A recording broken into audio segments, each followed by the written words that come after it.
Hello friends, कैसे हैं? आशा है बल्कि पूर्ण विश्वास होगा कि आप लोग अच्छे होंगे और अच्छे से अपना पढ़ाई कर रहे होंगे। मैं आज आपके लिए फिर से सिंपल इंटरेस्ट का पार्ट 2 साधारण ब्याज मैं आप लोग के लिए लेकर के आया हूँ। और इस टॉपिक्स में सिंपल इंटरेस्ट साधारण ब्याज से रिलेटेड जितने भी सारे टर्म्स होंगे, आज हम लोग इस टर्म्स को बारीकी से पढ़ाई करेंगे, बारीकी से समझेंगे और बारीकी से कंसेप्ट को समझते हुए इस सिंपल इंटरेस्ट का टॉपिक को क्लियर करेंगे।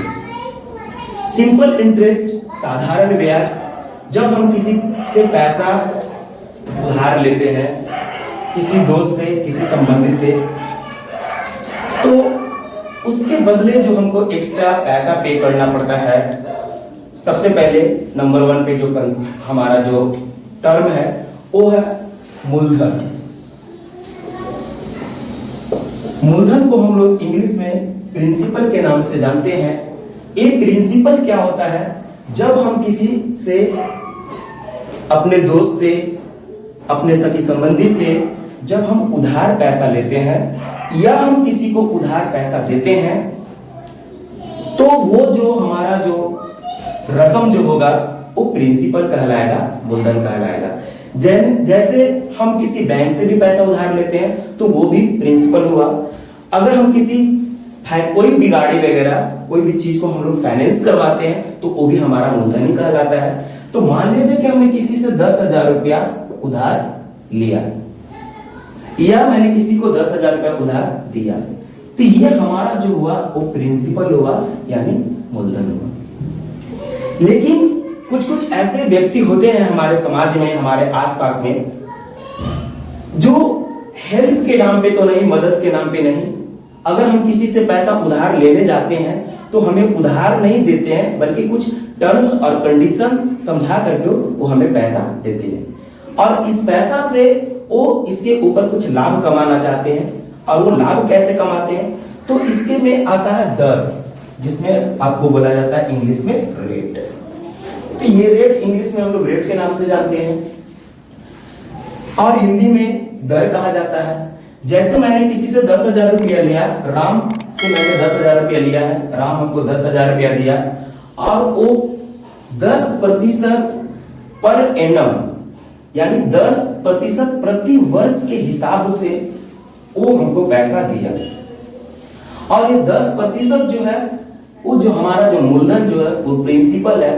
तो हम लोग प्रत्येक वर्ष हमको 10% के हिसाब से 10,000 रुपया का हमें ब्याज चुकाना पड़ेगा। और वो पैसा जो हमने लिया है 10,000 रुपया, तो एक समय, अगला जो टर्म आता है आपका समय आता है, और समय को हम लोग इंग्लिश में टाइम के नाम से जानते हैं। तो 10,000 रुपया 10% के हिसाब से 3 वर्ष के लिए मैंने उधार लिया। अब 10,000 रुपया 10% के हिसाब से 3 वर्ष में हमें कुल टोटल ब्याज कितना पे करना पड़ेगा, कुल कितना मेरा ब्याज होगा, ओनली ब्याज, सिर्फ ब्याज कितना होगा। तो इस ब्याज को निकालने के लिए हम लोग सिंपल सा फॉर्मूला जो यूज करते हैं, simple interest equal to P into R into T upon 100। तो जब इसका फॉर्मूला जब यूज करते हुए 10,000 का 10% के हिसाब से 3 साल का मेरा टोटल जो ब्याज होगा, इसका कैलकुलेट करने के लिए मैंने 10,000 को ऊपर लिखेंगे। उसके बाद कितना दर मेरा है, रेट कितना है, तो 10% है।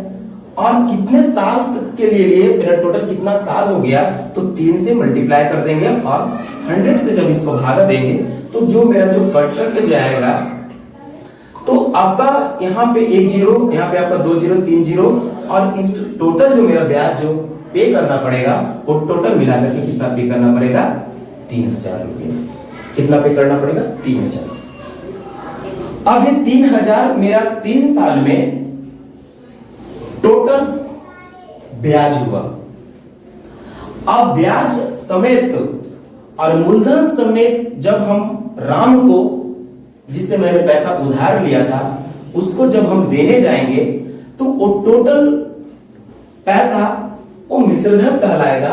और मिश्रधन को हम लोग इंग्लिश में अमाउंट के नाम से, हमारा जो 3 साल में टोटल जो ब्याज आया वो 3000 आया और प्रिंसिपल मेरा 10,000 है। जब ये पैसे को टोटल हम राम को लौटाने जाएंगे जिससे हमने उधार लिया था, तो उस पैसे को टोटल कितना हमको उसको देना पड़ेगा, जो वो कहलाता है मिश्रधन कहलाता है और इंग्लिश में अमाउंट कहलाता है।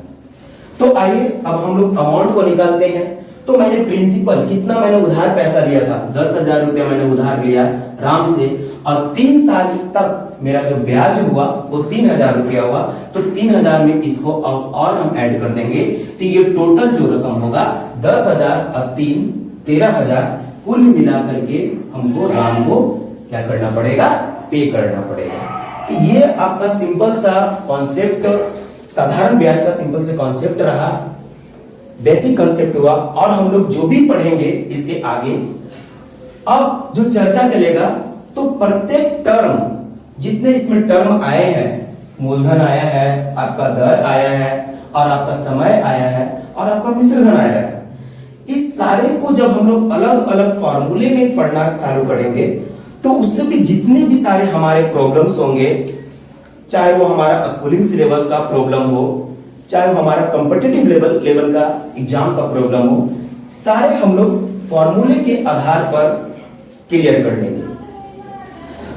इस साधारण ब्याज को बनाने का बहुत सारे मेथड होते हैं।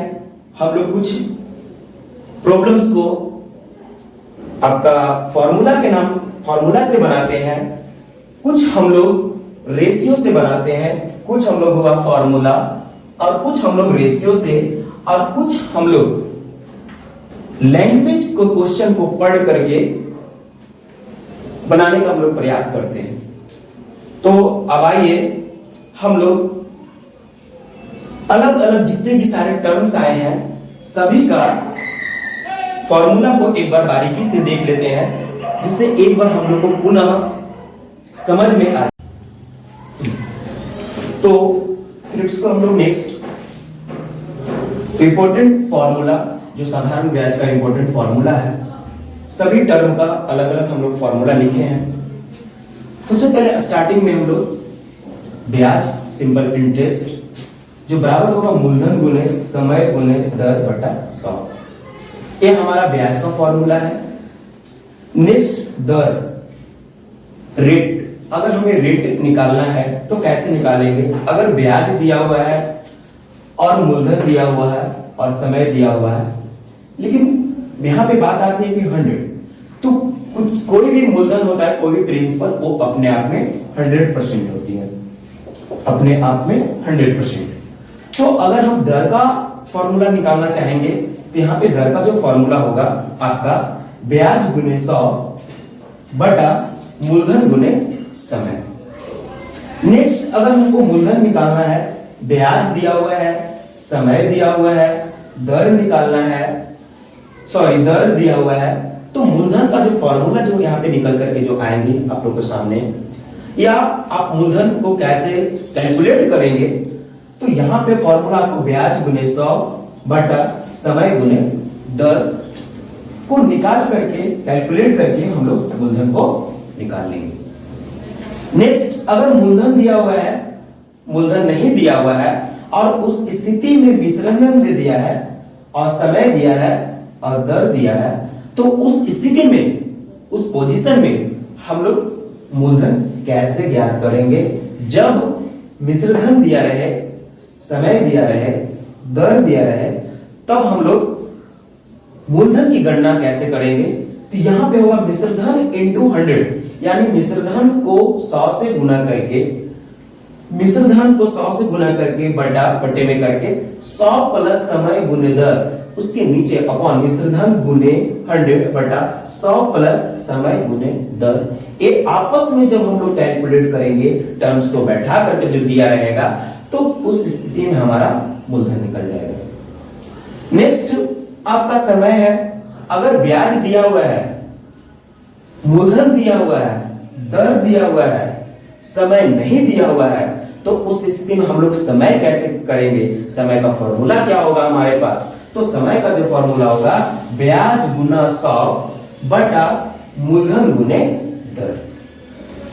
नेक्स्ट मिश्रधन, जो ब्याज और प्रिंसिपल जो मूलधन होगा ये दोनों को ऐड करके हमारा मिश्रधन निकलेगा। और मिश्रधन जब किसी से हम पैसा उधार लेते हैं तो टोटल जो पैसा हम उसको पे करने जाते हैं तो टोटल पैसा हम लोग पे करते हैं इस प्रकार, वो जो मूलधन जितना हम पैसा उससे उधार लिए थे और जितने समय में कुल टोटल मिलाकर के मेरा ब्याज हुआ उस दोनों को पैसा को ऐड करके हम उधार जिनसे लिए उनको देने जाते हैं तो वो क्या कहलाता है, अमाउंट कहलाता है। इंग्लिश में अमाउंट बोलते हैं और हिंदी में आप मिश्रधन के नाम से तो जानते ही हैं। नेक्स्ट, अगर मूलधन, अगर मिश्रधन दिया हुआ है और ब्याज दिया हुआ है तो उस स्थिति में मूलधन हम लोग कैसे निकालेंगे। अगर मिश्रधन दे दिया और ब्याज दे दिया तो इन दोनों को मिश्रधन माइनस ब्याज करके हम लोग मूलधन निकालेंगे। तो हमारा वीडियो और बताए हुए जो कंसेप्ट आपको अच्छा लगा तो नेक्स्ट हम लोग पार्ट 3 लेकर के आएंगे। इस पे बहुत सारे क्वेश्चन को हम लोग प्रैक्टिस करेंगे जो आपके एग्जाम में, आपका कॉम्पिटिटिव एग्जाम में आपके लिए बहुत मददगार होगा।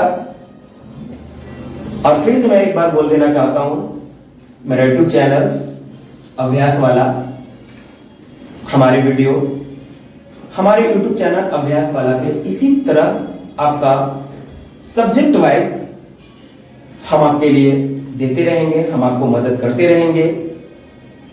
तो लास्ट आज तक इतना ही, फिर हम लोग नेक्स्ट वीडियो में सिंपल इंटरेस्ट साधारण ब्याज का पार्ट 3 लेकर के आएंगे।